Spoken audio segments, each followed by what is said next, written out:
So Christmas is now over, the sales have fizzled somewhat. It's time to begin the clean-up.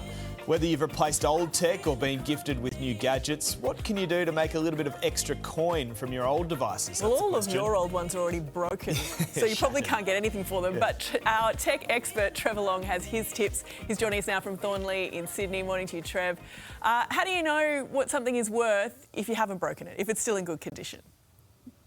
Yeah, good morning, guys. I think that's the biggest thing is people think they've got something of value, but you don't really know. So here's my advice. Spend a little bit of time doing some research on the very places where people buy things. Now, Facebook Marketplace is very popular, Gumtree and eBay. The tip on eBay is there's actually a filter on the left-hand side of the page that allows you to tick sold items. So you can actually see what things are selling for, not just what people think they're worth, because that's actually the problem. Someone says this thing is worth $200, but actually it's only selling for $100. So find the value of things that are being sold rather than what people are just asking for them. Okay, so that's where you sort of start. What are the tips from there? You know, especially if you've never sold anything online.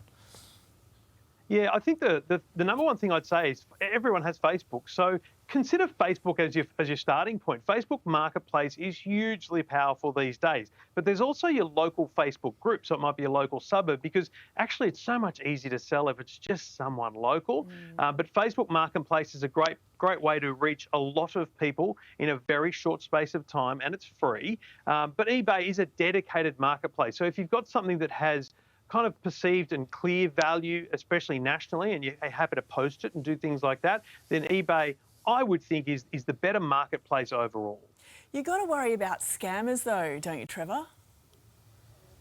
You do. There's scammers. They are rife, especially on Facebook, and that's why I'm a bit more in favour of Facebook. And the number one thing that happens on Facebook is you get these people, they jump straight in at your listing and say, oh, I've got this and I've got that, and I'm willing to do this and I'm willing to do that. They're not actually looking to buy it, they're trying to scam you. So you need to be hyper aware.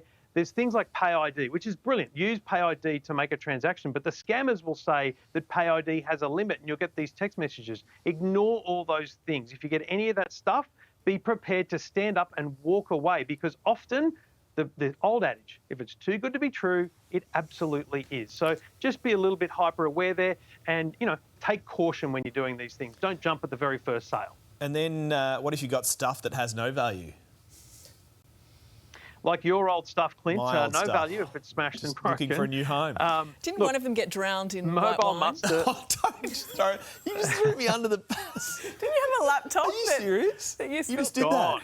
A laptop too. Yes, Clint. it did, Come Jane. on, mate. It got a little wet. If it's as small as a mobile phone, you can take to any mobile store. Mobile must have these bins. You can just drop them in there and they'll have them recycled. I've been to where they recycle them. They rip them apart and recycle them for good in the future. But then also just look up in your local area, e-waste recycling. My local council has a dedicated place 5 days a week. I can take gadgets, and I do, to be recycled.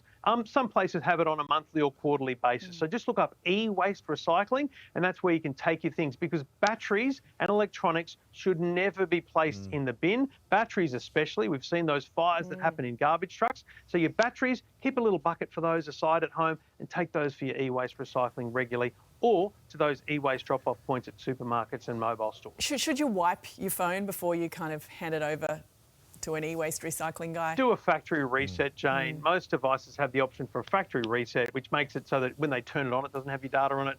Don't be worried about data that's sitting there, waiting to be stolen from someone. Honestly, I've been to the places they recycle these things. The chances of them finding your data is like a needle in several haystacks. Just wipe it and send it off to be recycled. Good stuff, Trev. Have fun overseas as well, mate. Also, cheers, talk to you next week. I told Channel 9 IT it was water. Sorry. So I'm in strife now. Did you turn water into wine? Now that's a story. Hey there, Today fans. Sarah and...